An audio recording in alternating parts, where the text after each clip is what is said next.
Eduardo Tokeshi, artista plástico de reconocida trayectoria, que a los 62 años ha publicado su primer libro, un conjunto de memorias y relatos familiares donde cuenta tanto su historia personal como la historia de migración de su familia desde Japón hacia Perú. Una novela y un libro de memoria sumamente fascinante, en el cual Alonso nos traerá una entrevista a profundidad con Eduardo. Adelante con la entrevista.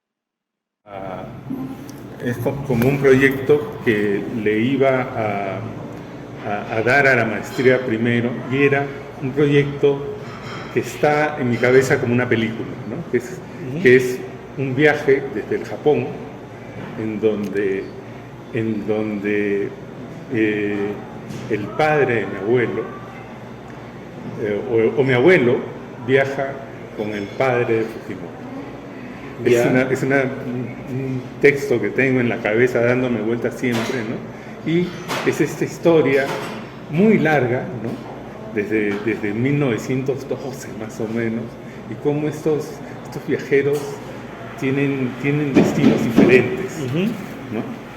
Es una novela que recorre todo el siglo XX, ¿no? Toda la historia pero es un proyecto que está ahí, latente, ¿no? Y luego que presenté este proyecto para ingresar a la maestría, apareció otra cosa, primero yo decía, primero tengo que ordenar lo mío, ¿no? Para poder ordenar después la historia. Yo no sé japonés, o sea, el japonés que yo sé es un japonés un poco salpicado, un poco lleno de cotidianidad, de hogar, ¿no? Sé cómo se dice baño, ¿no? Cómo se dice caca.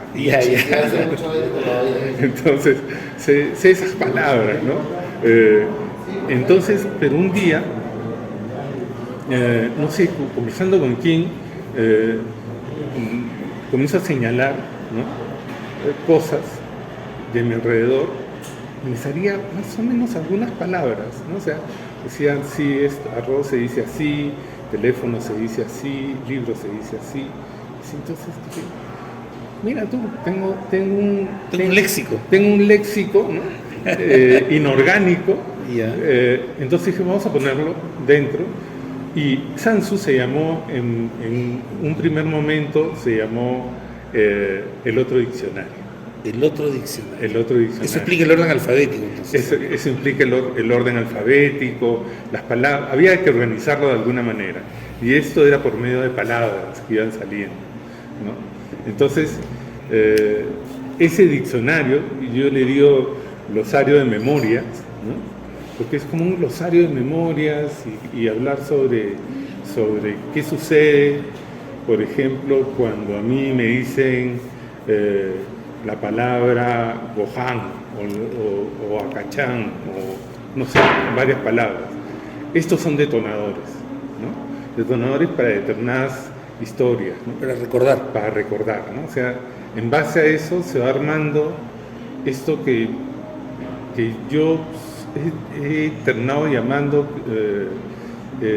la infancia inventada, ¿no? La infancia ficticia. Ayer justo le explicaba a una persona que hay varias infancias, ¿no? La que tú recuerdas, la que tú crees recordar, la que otros recuerdan sobre ti, ¿no? Y la que es ficción total. O la que hubieras deseado. La que hubiera deseado, también, ¿no? O sea, hay un montón de historias de la infancia, ¿no? En las que uno es el villano, el héroe, o es simplemente un testigo de algo, ¿no? Claro. Entonces, para mí fue sumamente importante esto porque la fui armando parte de los recuerdos, ¿no? Parte de los recuerdos, porque por ejemplo, mi hermano mayor de 3 años, tiene 3 años más, él es economista, llegó a leer el libro, ¿no? Lo estuvo leyendo, lo terminó, me llamó desde Atlanta me llamó y me dijo, oye, me ha encantado el libro, me has hecho llorar en algunas partes, pero te voy a decir una cosa, todo es mentira, ¿eh? Eso no pasó así, ¿eh? Entonces, ¿no? Entonces, eso no pasó así, estás inventando, ¿estás seguro? Entonces, los dos entramos en dudas, pasó, ¿no? Claro. Entonces, ni siquiera la llamo autoficción, porque es como una especie de cosa que uno va juntando elementos que calzan perfectamente, ¿no? en estas historias. Y que tiene que ver sobre todo con la intimidad, pues. Sí, No, sí, acá no hay nada, digamos, no sí. hay relatos públicos. Acá No. es todo dentro de casa, ¿no? Es todo dentro de lo que yo llamo esa isla llamada Okinawa, que estaba a 100 metros del parque universitario. Claro. ¿No? Es esta cosa íntima en donde los padres a veces olvidaban cumpleaños, donde los padres no tenían no habían sido educados en el cariño y eran como muy lejanos, extrañamente lejanos. Por eso hay muchas historias que de algún modo son sumamente oscuras para mí, Claro. que están versionadas ahí con un personaje, con un papá, o si no mamá, ¿no? Y también tiene estas historias de guerra, ¿no? Estas historias de allá, del otro lado. Del otro lado. ¿No? Entonces, Interesante porque recordaba, ahora que dices eso, una frase de Borges sobre la memoria, ¿no? Dice que la memoria se refiere a ella diciendo ese montón de espejos rotos. ay, qué maravilla. Es que claro, es una paradoja esto, porque ¿qué vas a recordar tú? ¿Vas a recordar cada segundo de tu experiencia? Es imposible. Entonces tienes que primero seleccionar, o sea, qué recuerdo más o qué recuerdo bien, Claro, ¿no? Y donde hay un vacío, seguramente el lenguaje entra a tallar. claro, y es eso, ¿no? Y este es un libro sobre el lenguaje. Exactamente. ¿No? Sobre cómo El gran personaje de Sansu es el lenguaje. Es el lenguaje, ¿no? Es este lenguaje fracturado, ¿no? Dentro de esta familia. En este libro no está, pero me encantaría contártelo, ¿no? O sea, mi madre un día se la pasó hora y media más o menos señalando el centro de su frente, ¿ya? Diciendo que ella sentía algo, ¿ya? Imagínate, porque es una mujer que no sabe español, ¿no? O sea, sabe muy poco, ¿ya? Pero las cosas complicadas se le hacen muy complicadas. Entonces se la pasó señalando el centro de su frente, diciendo que ella tenía algo muy malo dentro de su cabeza, en el centro mismo. Me demoré hora y media en descubrir que la palabra era racismo. Que ella sentía algo, pero que me decía algo malo, no está bien, me decía, pero es algo que sentía con respecto a las otras personas, algunas personas, pero que le desesperaba no poder expresarlo, ¿no? Entonces, mamá, eso se llama racismo, te digo, ¿no? O sea, eso es natural que lo tengas si es que has tenido alguna experiencia, ¿no? O sea, alguna experiencia mala de pronto. Entonces, ahí aparecen una serie de cosas y por eso es que el lenguaje es como la gran fractura y el gran protagonista.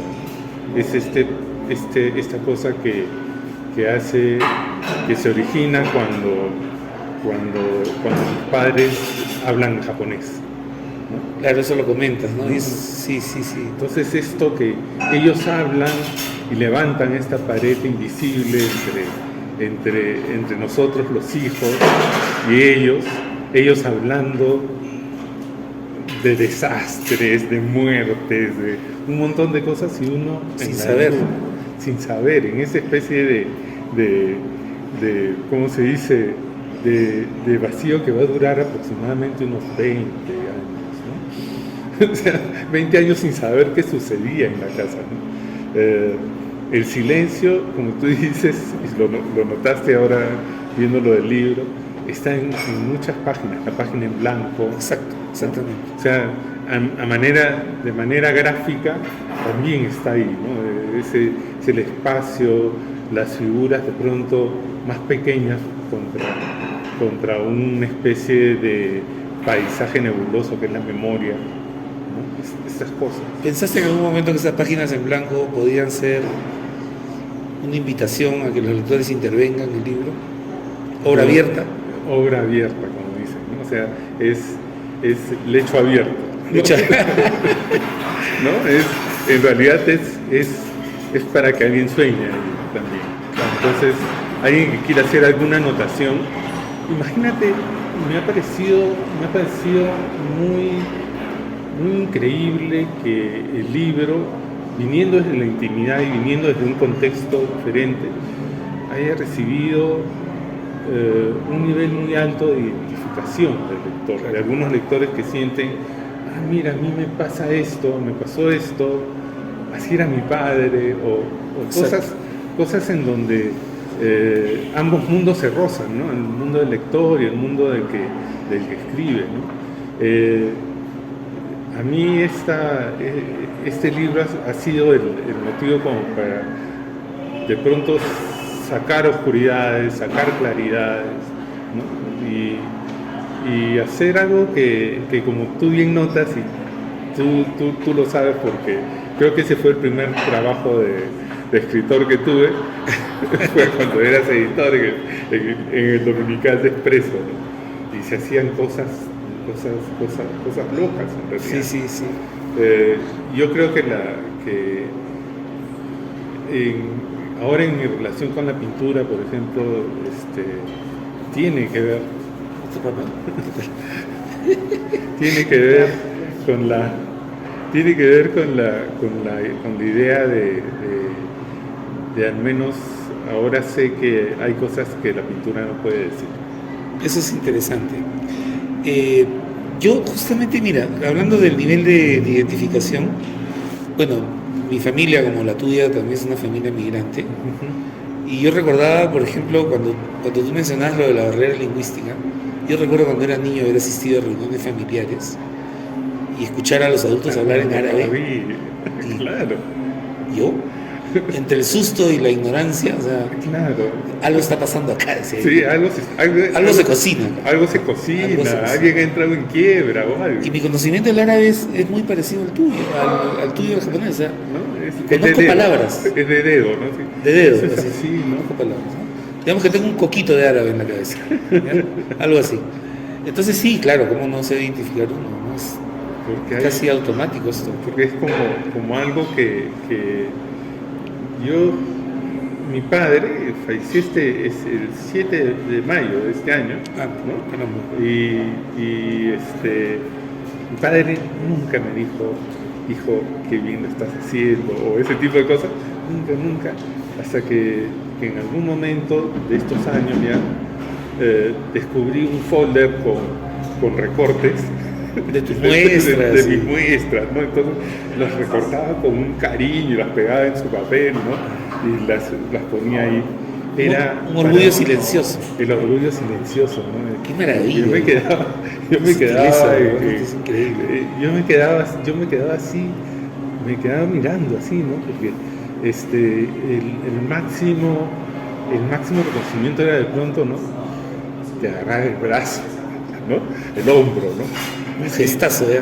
Un gestazo, era como, ¿no? O sea, era así, te agarraba o te daba un palmazo fuerte, ¿no? Para que sientas. Claro. Pero era eso nomás, ¿no? Entonces, uno dice, y yo pues sí, en realidad sí, pues me he cultivado en el silencio, ¿no? Claro. En el silencio de los afectos muchas veces. Decías que era también, habías mencionado la palabra o la expresión sacar oscuridades, o sea que hay un sentido catártico también en ese recuerdo, sí, como cerrar un duelo, por ejemplo. También es cerrar un duelo, cerrar también la imagen del padre, ¿no? Cerrar la imagen del padre, que sufría de depresiones y que uno no sabía determinar qué era eso, ¿no? Hasta que uno mismo lo vive de pronto, ¿no? Entonces, esas cosas, esos déjà vus, ¿no? Que Claro, finalmente congelas y logras ver. Yo conozco tu apellido desde que yo era niño, Así, por esa razón. Mi tío Román Miranda tenía una librería en el parque universitario, ya, exactamente frente al reloj, en Azángaro 858, hasta ahora recuerdo. Y yo regresaba del colegio y la hermana de este tío, mi tío Linda, que vivía con nosotros, me llevaba a la librería en la tarde. Yo llegaba al colegio, almorzaba, hacía mis tareas y decía, vamos, vamos. Y yo en la librería pues leía, jugaba, pintaba, atendía, envolvía libros, ayudaba en lo que podía, ¿no? Pero era un tiempo feliz para mí, ¿no? Y mi tío era miembro de la Asociación de Exalumnos de la Merced. ya. Y tenía unas reuniones periódicas y tenían que cobrar una cuota para no sé cuántos. Y mi tío lo llamaba a un señor Tokeshi, que tenía una panadería o una bodega. Una panadería. Exacto. Era el tío Miguel. Tío Miguel. Debe haber sido el tío Miguel. Sí, porque me acuerdo que mi tío Román le decía Tokeshi Así y él le es. decía Miranda. Hola Miranda, hola Tokeshi, ¿no? Como en el colegio, pues, ¿no? Que se llaman por el apellido. Claro. Entonces a mí se me quedó grabado, ¿no? Tokeshi, Tokeshi, Tokeshi. Mira, Era como una musiquita ahí, ¿no? Tokeshi, Tokeshi. Y luego, bueno, ya te conocemos y todo, bueno, ya. Y yo te pregunté, creo, alguna vez. sí. Y era mi tío Miguel. Y la librería, la tía Linda, ¿no? Es una de las librerías, de las 4 librerías del circuito, yo las llamo. ¿Qué decir? ¿No? La librería esta, Muñoz, Pérez, Miranda y más arriba había otra. Ahí está, ¿no? Exacto, Ese era el circuito librerístico. Qué maravilla, oye, mira. Qué maravilla. Claro que sí, oye. Para ir cerrando más o menos esto, yo veo que este libro no importa el género. Hay prosas, hay poemas, hay ilustraciones, evidentemente que también son parte del texto. Pero me parece que además es un libro cuya materia es muy flexible. O sea, yo lo leo por ratos y digo, pero yo podría estar leyendo esto en una novela gráfica. Sí. ¿Sí? Por el orden, por la disposición, por la limpieza de los textos. Sí. Podría ser un guión cinematográfico. Esa historia inicial, ese vuelo en el que vienen tus padres, Sí. sin conocerse. Sí. Es un historión, ¿eh? Es un historión, o sea, Sí. yo lo veo en Netflix, ahí ya colgadito, así, pica y míralo, ¿no? Porque de verdad porque es eso, ¿no? Y esa es un poco la historia, ¿no? La historia de las casualidades, la historia de los encuentros y desencuentros, ¿no? Mi tía fotografiándose al lado de Fujimori, Exacto. ¿no? Y uno dice, pero ya no hubo más, no se frecuentaron, y mi tía guarda silencio. Entonces ya es como esas historias, ¿no? Esas historias familiares que yo creo que son parte, que como tú dices, entran en saco de, puede ser gráfico. La historia del tío loco es una novela gráfica en realidad. Por ejemplo, ¿No? La historia del tío loco, del tío que me va acompañando de alguna manera desde los 12 hasta los 20 y tantos, ¿no? Unos 12 años en donde voy conociendo su historia y voy creciendo y me voy metiendo a artes. Y entonces, esa sí podría ser una gran novela gráfica. La tengo en la cabeza también. Ojalá que aparezca pronto. Dando vueltas. ¿Y hay algún otro proyecto en camino? Sí, hay un proyecto de ordenar lo que escribí hace 5 años, o sea, una serie de historias, una serie de cosas que tengo junto con otra cosa que yo nunca he dicho, y es yo en la época de los blogs, yo escribí ¿Con seudónimo? con seudónimo. Ah, no me digas. Sí, era una chica. Ah, caramba. Se llamaba Esperanza Segarra, y era una chica que hasta ese punto llega mi vergüenza para publicar. Qué maravilla.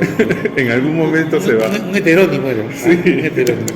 Oye, Eduardo, de verdad que te agradezco mucho por este encuentro.